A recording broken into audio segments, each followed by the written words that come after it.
ঠিক আছে? এবার মনে হয়েছে এই তিনটে কথাকে, একটা হচ্ছে বলা হয় প্রচেষ্টা,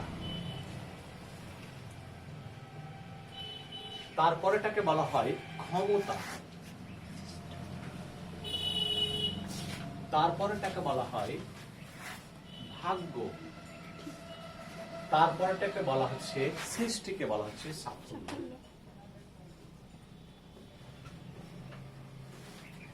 তোমাদের দেখা স্বপ্নগুলো যদি পূরণ করতে হয় এই তিনটে কথাকে মেনে চলতে হবে: প্রচেষ্টা, ক্ষমতা, ভাগ্য, সাফল্য। হ্যাঁ, তোমরা বলবে যে ভাগ্যকে স্থান দেওয়া হয়েছে। হ্যাঁ, শিক্ষাক্ষেত্রে ভাগ্যকে স্থান দেওয়া হয়েছে। প্রচেষ্টা হচ্ছে যে তোমরা প্রত্যেকেই পড়াশোনা পরিশ্রম করে যাবে, তোমরা চেষ্টা চালিয়ে যাবে, চেষ্টায় ত্রুটি থাকবে না। আমি যদি চেষ্টা না করি, আমার যদি চাহিদা না থাকে, এই দিকটা কিন্তু পূরণ হবে না। আমি চেষ্টাই করলাম না, আমার রেজাল্ট হবে ভালো? এটা হবে? সাফল্য আসবে? কখনো আসবে না। মনে রাখবে প্রচেষ্টা। বর্তমান পরিস্থিতি এতটাই খারাপ, তুমি ভালোর দিকেও যেতে পারো আর মুহূর্তের মধ্যে ধ্বংসের পথে যেতে পারো। যদি বাড়ি থেকে সারাক্ষণ মোবাইলটা নাও না, আমার বাড়িতে একটা ছোট্ট মেয়ে আছে, এখানে কোনো অনুষ্ঠান হলে এখানে নাচ ফাচ বাড়িতেই করে। হ্যাঁ, মাঝে মধ্যে নিয়ে আসবো, দেখবে ইসাব এখানে এসেছে, নাচ ফাচও করেছে। তো আমিও চাইছি আমার মেয়ে একটা ভালো পথে যাক। আমি হাই স্কুলে চাকরি করলে 50-60 হাজার টাকা মাসে চাকরি করি, কিন্তু আমার মেয়ে যদি খারাপ পথে যায়, তাহলে আমার কি ভাগ্য ভালো থাকবে? বা ওকে ভালো জায়গায় পৌঁছে দিতে পারবো? কখনো নয়। প্রচেষ্টা, তোমরা প্রত্যেকে চেষ্টা করে যাও, পড়াশোনা করতে হবে। হ্যাঁ, চেষ্টাই করলাম না, পরিশ্রমই করলাম না, এটা কিন্তু করতে হবে। ক্ষমতা তোমাদের প্রত্যেকের আছে, তোমাদের ক্ষমতা আছে, এটা প্রত্যেকের ক্ষমতা আছে বলে তোমরা মাধ্যমিকে ভালো রেজাল্ট করে এসেছো, ক্ষমতা আছে বলে তোমরা এই বেঞ্চে বসে আছো, ক্ষমতা আছে বলে তোমরা ক্লাস 11-এ অ্যাডমিশন নিয়ে ফেলেছো। তাহলে তোমাদের ক্ষমতা আছে, এটা দুর্বল ভাবলে হবে না। তোমাদের প্রত্যেকের ক্ষমতা আছে, তোমরা প্রত্যেকে প্রচেষ্টা করো। হ্যাঁ, প্রচেষ্টা, ক্ষমতা, তারপরে হচ্ছে ভাগ্য, তাই না? তারপরে হচ্ছে ভাগ্য। হ্যাঁ, অনেক সময় আমরা প্রচুর পড়াশোনা করলাম, চেষ্টা করলাম, কিন্তু রেজাল্ট দেখা গেল যে ম্যাথে বা ফিজিক্সে গিয়ে একটু খারাপ হয়ে গেল, সেটা আলাদা কথা হতে পারে। তারপরে এই তিনটে মিলে কি আছে? এই তিনটে মিলে আসে কি? সাফল্য, তাই না? তারপরে সাফল্য আসবে। আমরা অনেক সময় বলে থাকি যে আরে আমার ভাগ্যই ভালো নেই, বলে থাকি না? আমরা প্রথমে ভাগ্যকে স্থান দিয়ে থাকি। না, এটা কখনো করবে না। আগে কি আমি কি প্রচেষ্টা করেছি? আমার কি ক্ষমতা ছিল? আমি প্রচেষ্টা করেছি। আর আমরা সবসময় বলি আরে মাধ্যমিকের রেজাল্ট আমার একটু ভালো হয়নি, আমার ভাগ্যটাই ভালো না। ভাগ্যকে আমরা সবসময় প্রথমে দিয়ে থাকি, কিন্তু ভাগ্যের স্থান কততে? ভাগ্যের স্থান এখানে তৃতীয়তে। তবে কি আসবে? সাফল্য। তোমরা যে কঠোর পরিশ্রম গুলো করবে, সব টোটালটা মিলে ভাগ্যটা অবশ্যই সাথ দেবে। ভাগ্যটা তখনই সাথ দেবে যদি এই দুটো কাজ আমার ভালো হয়। আর আমি বাড়িতে ঘুমিয়ে আছি, আমি না 9টায় না বাজলে আমি ঘুম থেকে উঠি না। অনেকে বলে আমার ঘুম ভাঙেই না, এত সুখের ঘুম। আবার অনেকে 5টার সময় ভোরে উঠে পড়াশোনা শুরু করে। তার মূল্য দেবে না? তার প্রচেষ্টার, তার চাহিদা, তার কঠোর পরিশ্রমকে গুরুত্ব দেবে না? তার রেজাল্ট ভালো হবে না? আবার অনেকে এইভাবে সুখ নিয়ে পড়াশোনা করে। পড়াশোনা দুটো দিকে হবে এইভাবে, হয় সুখ নিয়ে পড়াশোনা করো, নাহলে কঠোর পরিশ্রম করো। দেখবে অনেকে এত সুখ নিয়ে পড়াশোনা, উপরে ফ্যান ট্যান এই করে একবারে আরামে বসে, মানে একেবারে বুঝতে পারে না। ফ্যান চালাও, কিন্তু মনে রাখতে হবে কঠোর পরিশ্রম করতে হবে। পরিশ্রম করছি না, আমি একটা সময় পর্যন্ত পড়াশোনা নেই, মোবাইল সারাক্ষণ, আর আমি আবার বছর শেষে বলে আমার রেজাল্ট ভালো হলো না। আমি কি কঠোর পরিশ্রম করেছিলাম যে আমি রেজাল্টের অপেক্ষা করছি? আমি চাইছি সাফল্যটা তোমাদের আগামী উচ্চ মাধ্যমিকে খুব তাড়াতাড়ি এইভাবে আসুক। দেখো, তোমাদের যে সিলেবাসে, চলে আসি সিলেবাসের কথায়, তোমাদের যে সিলেবাসে বাংলা যে সিলেবাস বলা হয়েছে, তোমরা অ্যাডমিশন হয়ে গেছো, বইগুলো পেয়েছো কিনা জানি না। পেয়েছো? এই যে বইগুলো তোমরা পেয়েছো, একটা বই নেব, আর একটি বই হবে এরকম, দেখবে শিল্প সংস্কৃতি ইতিহাস। আছে কারো কাছে বইটি? একজন থাকলে দিয়ে তো। আমার কথাগুলো প্রত্যেকে মনোযোগ দিয়ে শুনো। দেখো, এই বইটি আগের দিনে 11 এবং 12 নিয়ে হতো উচ্চ মাধ্যমিক পরীক্ষা, কিন্তু আজ 7 বছর আগে থেকে চেঞ্জ করা হয়েছে সিলেবাসে। 11 নিয়ে হবে 11 এর ফাইনাল পরীক্ষা এবং 12 নিয়ে হবে উচ্চ মাধ্যমিক পরীক্ষা। তাই তো ব্যবস্থাটা এরকম। এবং 11-এর পরীক্ষাটি হবে তোমাদের নিজ নিজ স্কুলে, যেখানে তোমাদের রেজিস্ট্রেশন করা আছে। যেমন আমাদের কালিয়াচক হাই স্কুলে যাদের আছে তারা কালিয়াচক হাই স্কুলে পরীক্ষা দেবে। তোমাদের যেখানে রেজিস্ট্রেশন করা থাকবে সেখানে তোমরা 11-এর পরীক্ষাটি দেবে। আর উচ্চ মাধ্যমিকটা হবে মাধ্যমিকের মতে অন্য স্কুলে গিয়ে। তোমরা দেখেছো অনেক পুলিশি ব্যবস্থা অন্য স্কুলে গিয়ে দিতে হয়, মাধ্যমিক যেভাবে হয় উচ্চ মাধ্যমিকে একই রকম ভাবে হবে। তোমরা ভর্তি হয়ে গেছো, তোমাদের এই বইটি তোমাদের লাগবে প্রত্যেকে। আমি চাইছি যে বইটি যাদের কাছে নেই খুব তাড়াতাড়ি নিয়ে নাও, সংগ্রহ করো, এই বইটি খুব দরকার। এই সাহিত্য চর্চা নামের এই বইটি একটা পাবে, আর তার সঙ্গে এই বইটি পাবে বাঙালির ভাষা ও সংস্কৃতি। এই বইটিতে কি আছে? এই বইটিতে আছে বিভিন্ন কবিতা আছে। যেভাবে তোমাদের মনে আছে যে মাধ্যমিকে অভিষেক বলে একটি কবিতা ছিল, অসুখে একজন ছিল, অস্ত্রের বিরুদ্ধে গান, অস্ত্র ফেলো অস্ত্র রাখো পায়ে, মনে আছে? আয় আরো বেঁধে বেঁধে থাকে। হ্যাঁ, আমাদের শিশুদের সব ছড়ানো রয়েছে কাছে দূরে, আমরাও এই মুহূর্তে মরে যাব নাকি? কি সুন্দর লাইনগুলো দেখো, তোমাদের এখনো মনে আছে। ঠিক একই রকম ভাবে এখানে কবিতা রয়েছে, কবিতা আছে, গল্প আছে, এখানে একটি নাটক পাবে, এখানে আন্তর্জাতিক কবিতা, ভারতীয় গল্প এগুলো পাবে। এবং এখানে এই বইটিতে সেই দিকগুলো আছে। তোমাদের মনে আছে সিরাজদৌল্লা বলে নাটক ছিল? ঠিক একই রকম ভাবে সিলেবাসটাকে এইভাবে রাখা হয়েছে। এবং তোমাদের কাছে একটা খুশির খবর এটাই যে মাইকেলের একটি কবিতা তোমরা পড়েছিলে মাধ্যমিকে, অভিষেক। তো সেই কবিতাটি অমিত্রাক্ষর ছন্দে লেখা। অমিত্রাক্ষর ছন্দে যদি বুঝতে পারো খুব ভালো, আরো ভালো লাগবে। যদি না বুঝতে পারো আরো কঠিন হয়ে যাবে। মনে আছে অভিষেক কবিতাটি শুরু কিভাবে ছিল? কনক আসন তাজি প্রণমিয়া ধাত্রীর চরণে। ঠিক আছে, কত যারা বুঝতে পারি আমরা তারা দেখবে কবিতাটি খুব ভালো লাগে, যারা বুঝতে পারি না খারাপ লাগে। এই বইতে তোমাদের ভাগ্য ভালো যে মাইকেলের কবিতা সিলেবাসটিকে এই বছর চেঞ্জ করা হয়নি, না হলে আমাদের স্কুলে অর্ডার চলে আসতো। এই বছর সিলেবাসটি একই রাখা হয়েছে। তো মাইকেলের একটি কবিতা এখানে আছে, কবিতাটির নাম হচ্ছে নীলধ্বজের প্রতি জনা বলে একটি কবিতা আছে। শেষ কবিতা তোমরা মাইকেলের পাচ্ছ 11-এ, 12-এ গিয়ে কোনো কবিতা পাবে না। আর একটা কথা বলে রাখি, তোমাদের নজরুলের একটি কবিতা তোমরা 9-এও পেয়েছো, নজরুলের একটি কবিতা তোমরা মাধ্যমিকে পেয়েছো। নজরুলের 9-এর যে কবিতাটি ছিল তার নাম ছিল ভাঙার গান। মাধ্যমিকে তোমরা যে কবিতাটি পেয়েছিলে তার নাম প্রলয় উল্লাস, মনে আছে না? দেখলে জ্বর চলে আসতো, এতটাই কঠিন, ভালো লাগতো না, বেশ বলে তো ফেললে। তো আর ক্লাস 11-এর একটি নজরুলের শেষ কবিতা পাবে, 12-এ নজরুলের কোনো কবিতা পাবে না। নজরুলকে মাইকেলকে শেষ জানার সেটা হচ্ছে কবিতার মাধ্যমে, সেটা আমরা 11-এ পাবো। নজরুলের একটি কবিতা পাবে দীপান্তরের বন্দিনী। ঠিক আছে, আর উচ্চ মাধ্যমিকে নজরুল আর মাইকেলের কোনো কবিতা পাবে না। 11-এর শেষ বারের মতো দেখে নেবে। এই বইটি হচ্ছে সেই নিয়ে, গল্প, কবিতা, নাটক, প্রবন্ধ এগুলো নিয়ে। এবং তোমাদের মনে আছে যে তোমাদের সিলেবাসে মাধ্যমিকে একবারে প্রবন্ধ ছিল। দেখো মাধ্যমিক আর 11-এর মধ্যে পার্থক্য কোথায়? পার্থক্য নাই, শুধু সিলেবাসটাকে চেঞ্জ করা হয়েছে, তাই না? তোমাদের প্রবন্ধ ছিল হারিয়ে যাওয়া কালে, আর একটা ছিল বাংলা ভাষায় বিজ্ঞান। বাংলা ভাষায় বিজ্ঞান অনেকে বলতে শোনা যায় যে আমি করতে গেলে না জ্বর চলে আসতো পুরো বাংলা ভাষায়, কিন্তু ভালো মনে রাখবে, খুব ভালো। তোমাদের 11-এ প্রবন্ধ দুটো আছে একই রকম ভাবে, ওখানে দুটো ছিল এখানে দুটো আছে। একটির নাম দেওয়া হয়েছে সুয়েজ খালে হাঙর শিকার, আর একটির নাম দেওয়া হয়েছে গ্যালিলিও, বিজ্ঞানী গ্যালিলিও দূরবীন আবিষ্কার, মনে আছে? কে আমরা জানি, হ্যাঁ, দূরবীন মানে গ্যালিলিও। সে গ্যালিলিওর জীবনটাকে প্রবন্ধের আকারে পুরো তুলে ধরা হয়েছে বইতে। ঠিক আছে, তো এই বইয়ের কাজ হচ্ছে এটা সাহিত্য চর্চা।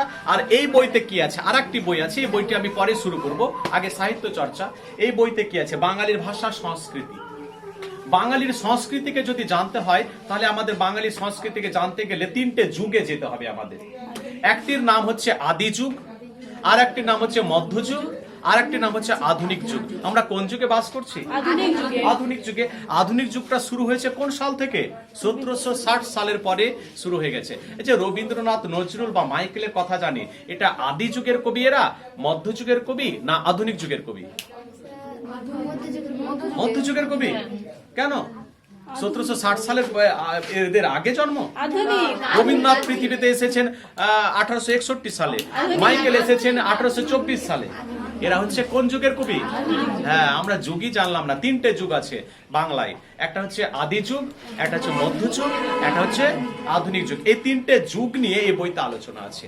তিনটে যুগে, আদি যুগে আমরা যখন যাব তখন আদি যুগে কি কি পাবো? বাংলা ভাষায় আদি যুগে এসেছে কতগুলো সিলেবাসের যে ধাপগুলো এসেছে, সেটা হচ্ছে শ্রীকৃষ্ণ কীর্তন।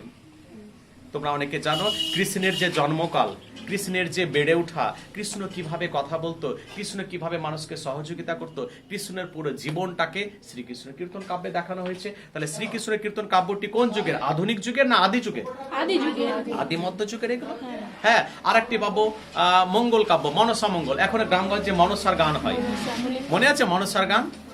কি শুনেছো কোনোদিন? সে মনসা মঙ্গলের কথাগুলো বা দেবী মনসার কথাগুলো এখানে বলা হয়েছে।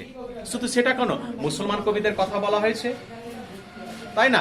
বাউলদের কথা বলা হয়েছে, বহু জনের কথা বলা হয়েছে এই বাঙালির সংস্কৃতির ইতিহাসে বইয়ের মধ্যে। বাউলদের কথা, তোমরা বাউল দেখেছো? বাউল বাউল গান কত সুন্দর গান, তোমাদের সিলেবাসে একটি বাউল গান আছে।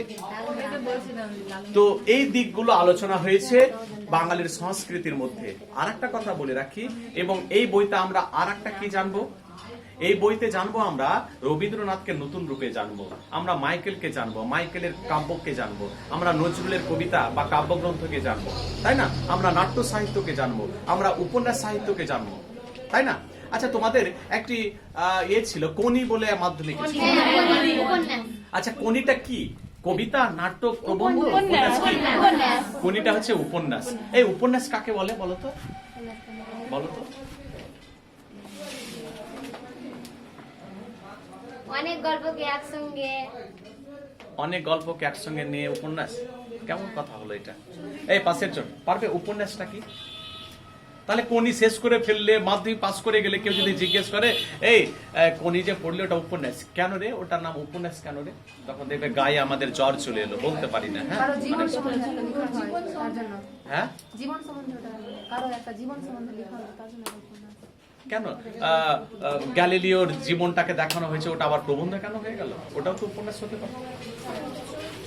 মনে রাখবে দুটো কথা, কথা সাহিত্যের দুটো ধাপ।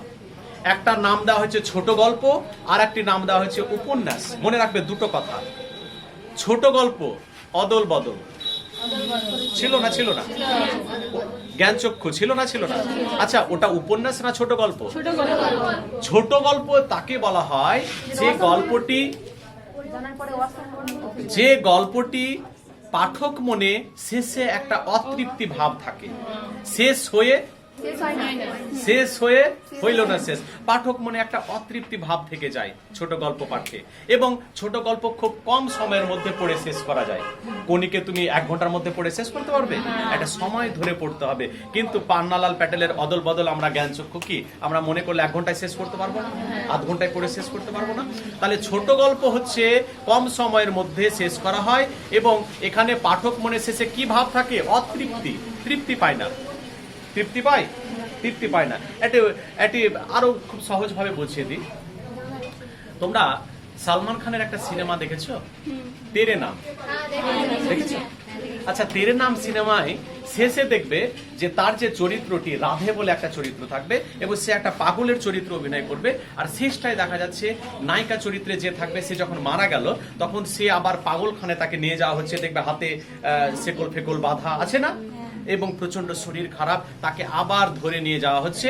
আর সেই সময় অ্যাম্বুলেন্সের যে দরজাটি সেটা লেগে গেল, দিয়ে লেখা উঠছে দি এন্ড, সমাপ্ত। আচ্ছা বলো তো, এটা পাঠক মানে তৃপ্তি পেল না অতৃপ্তি ভাব থাকলো? পাঠক মন, আমরা দর্শকরা সেদিন হল ঘরে বা মনে করলাম যে এরপরে কি হলো, সে ভালো হলো কিনা, এরপরে কি হলো। তাহলে এটা কোন কোথাকার বৈশিষ্ট্য? ছোট গল্পের বৈশিষ্ট্য। এটা কোথাকার বৈশিষ্ট্য? হ্যাঁ। আর উপন্যাস কাকে বলে? উপন্যাস হচ্ছে মানব জীবনের সম্পূর্ণ ঘটনাকে যেখানে দেখানো হবে, সম্পূর্ণ ঘটনাকে, এবং শেষ পরিণতি যেখানে দেখানো হবে তাকে বলা হয় উপন্যাস। শেষ পরিণতি আমরা কোনি উপন্যাসে দেখেছিলাম, কোনির যে পরিবার তাকে দেখানো হচ্ছে, কোনির যে জীবন সেখানে দেখানো হচ্ছে, কোনি শেষ পর্যন্ত বাংলা দলে জায়গা পেয়ে গেল সেটা দেখানো হয়েছে। যদি কোনি যেতে যেতে মাদ্রাজে যেতে যেতে ট্রেনের মধ্যে লেখা উঠে গেল সমাপ্ত, তাহলে এটা কি হতো? কিন্তু আমরা দেখতে পেলাম কোনির পরিণতি, কোনি কি হলো সেটা দেখানো হয়েছে। তাহলে যেখানে সাহিত্যের যে শাখায় পুরো জীবনটাকে এবং শেষ পরিণতিকে দেখানো হয় তাকে বলা হয়। আর ছোট গল্প পাঠে পাঠক মনে কি থাকে? দুটো আলাদা, মনে রাখবে। বুঝতে পেরেছো? তাহলে এই গল্পে তাহলে আমরা রবীন্দ্রনাথকে জানবো, দ্বিজেন্দ্রলাল নাটককে জানবো। হ্যাঁ, নাটক, উপন্যাস, ছোট গল্প, কাব্যগ্রন্থ, এটা এখানে জানবো। আর একটি আছে ভাষা। তোমাদের মনে আছে মাধ্যমিকে তোমাদের যে ভাষার সিলেবাস গুলো ছিল, মনে আছে? ভাষার যে সিলেবাস ছিল তোমাদের, সেখানে ছিল তোমাদের ভাষার সিলেবাসের মধ্যে ছিল, দেখো, বাক্য পরিবর্তন ছিল, বাচ্য পরিবর্তন ছিল, ছিল না, সমাস ছিল, কারক অকারক ছিল, চারখানা সিলেবাসে ছিল। তোমরা মনে করবে স্যার আমাদের সিলেবাসে তাহলে 11-এ কি আছে? ওই খাতাগুলোকে একটু দূরে সরিয়ে দাও, আর লাগবে না, ওই খাতাগুলোর কাজ শেষ। খাতার একটা বাক্য লাগবে না। তবে হ্যাঁ, উচ্চ মাধ্যমিকে একটা লাগবে, সেটা হচ্ছে তোমাদের বাক্য ছিল না, বাক্যের গঠনগত দিক থেকে বাক্য কয় প্রকার, ওই খাতাটা একটু রাখবে, ওটা উচ্চ মাধ্যমিকে কাজ দেবে, 11-এ কাজ দেবে না। তাহলে তোমাদের মনে হতে পারে স্যার ভাষা বা ব্যাকরণ থেকে কি আছে 11-এ? ব্যাকরণ থেকে আছে বা ভাষা থেকে আছে যে পশ্চিমবঙ্গের ভাষাকে জানতে হবে, আমাদের অঞ্চলের ভাষাকে জানতে হবে, তারপরে আমাদের ভারতের ভাষাকে জানতে হবে, এবং শেষে আমাদের কোন ভাষাকে জানতে হবে? বিশ্বের ভাষা। তাহলে কটা ভাষা জানতে হবে? আমাদের অঞ্চলের ভাষা, জেলার ভাষা, আমাদের প্রত্যেকটা ডিস্ট্রিক্টের ভাষাগুলো নিয়ে আলোচনা আছে ভাষাতে, আমাদের পশ্চিমবঙ্গের ভাষা নিয়ে আলোচনা আছে, আমাদের ভারতের ভাষা নিয়ে আলোচনা আছে, আর আমাদের বিশ্বের ভাষা নিয়ে আলোচনা আছে। তাহলে এইগুলো নিয়ে আমাদের হচ্ছে ব্যাকরণ। তোমরা বলবে স্যার সমাস কই? নেই আর। স্যার কারক অকারক নির্ণয় আসবে না স্যার? না, আর নেই, মাধ্যমিক পর্যন্ত ছিল, ওটা বাদ হয়ে গেছে, আর লাগবে না। এখানে শুধু ভাষা নিয়ে আলোচনা হবে। তাহলে এই বইটির সিলেবাস বুঝতে পেরেছো? এবার আমি চাইছি সিলেবাসটাকে আরো সবাই সহজ ভাষায় হাতের মুঠোয় করে নাও। প্রত্যেকে খাতা বের করো। এই বইটি কার ছিল?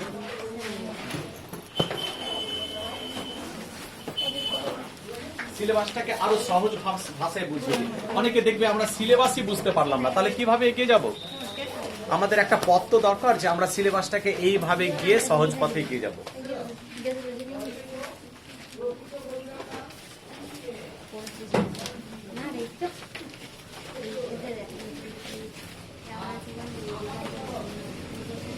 খাতা নিয়েছো?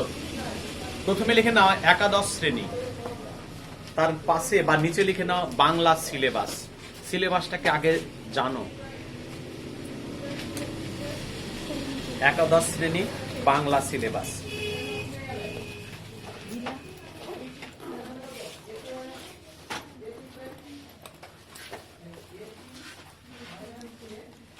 হয়েছে?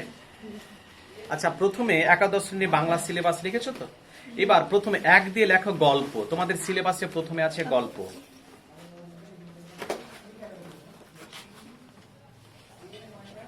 আচ্ছা, সিলেবাসে তোমাদের কটি গল্প আছে তোমরা কি জানো?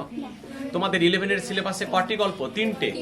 কর্তার ভূত, ডাকাতের মা, তেলেনাপোতা আবিষ্কার। তাহলে কটা গল্প?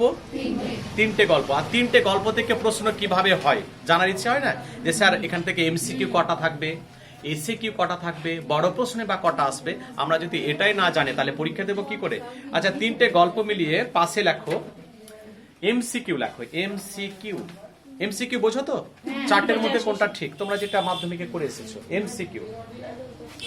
এমসিকিউ থাকবে তোমাদের 5খানা, 5টি। আর প্রত্যেকটার মান কত করে? 1। মনে রাখবে 11-এ পরীক্ষা হবে এমসিকিউ 1, এসিকিউ 1, বড় প্রশ্ন 5। বাকি মাধ্যমিকের মতো 2 বা 3-এর কোনো প্রশ্নের ধরন এখানে নেই।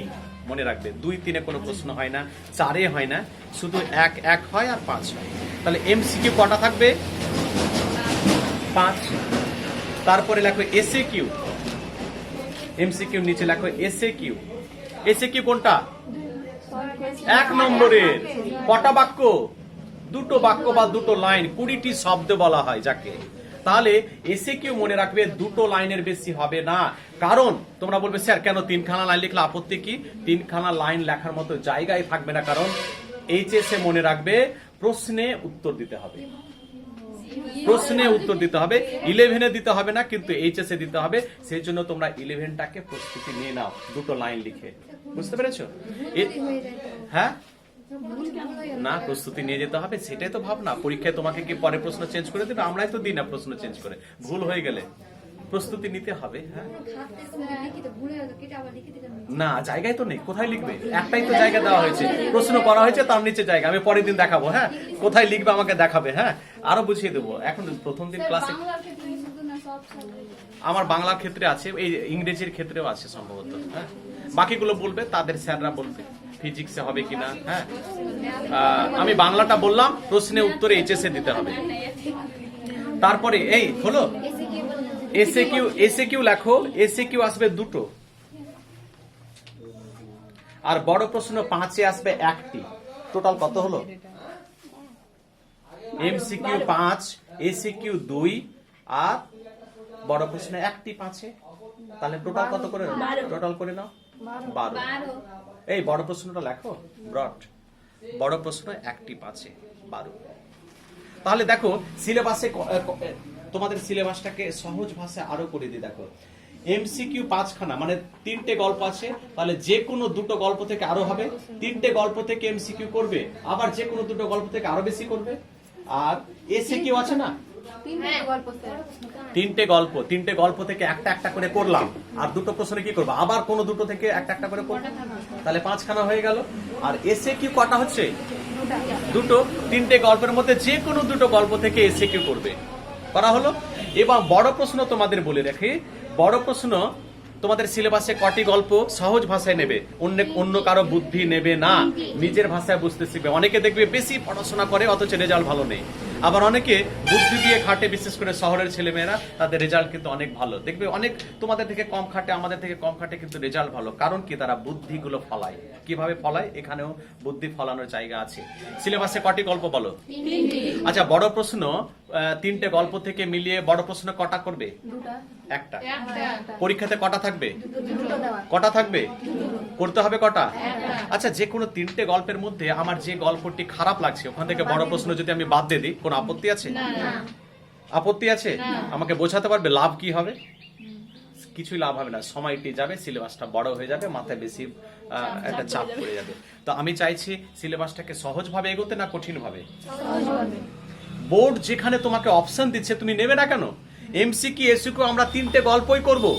আবারও বুঝিয়ে দিই, এমসিকিউ এসিকিউ 3টে গল্প থেকে করব, কিন্তু বড় প্রশ্ন যে কোনো দুটো গল্প থেকে দেবে, করতে হবে একটা। আমি একটা বাদ দিলে আমার কমন থাকবে কিনা আমাকে বলো? থাকবে। তাহলে যে কোনো একটি গল্প, যে তোমাদের পছন্দ, যে গল্পটি তোমাদের ভালো লাগে না, সেই গল্পটি বড় প্রশ্নে পুরো বাদ দিয়ে রাখবে। আমি বলছি বাদ দিয়ে রাখবে, বাকি দায়িত্ব আমার। কি পারবে তো? হ্যাঁ, না হলে দেখবে অনেকে বড়াই করে বলবে আমি না 3টে গল্প থেকে বড় প্রশ্ন করেছি। কি করলে? করে কি হবে আমাকে বোঝাও। যদি বলে আমি না, আমার জানার খুব ইচ্ছে না, ওই জন্য বড় প্রশ্ন করলাম। তুমি পড়ো, এইচএস পাস করে দেখি তোমাকে উপন্যাসের বই দেবো, গাদা গাদা মোটা মোটা বই। তখন পড়ো না, কত সাহিত্য পড়তে হয়। এখন সময় সাপেক্ষ একটা ব্যাপার, সময়টি কম। এমনিতে তোমরা বিজ্ঞানের ছাত্রী, সময়টা এমনিতেই কম, তাই না? বাংলাগুলোকে এইভাবে নিতে হবে, তবেই দেখবে 3-4 মাসের মধ্যে সিলেবাস আমাদের হাতের মুঠে। পরে কবিতা, কবিতা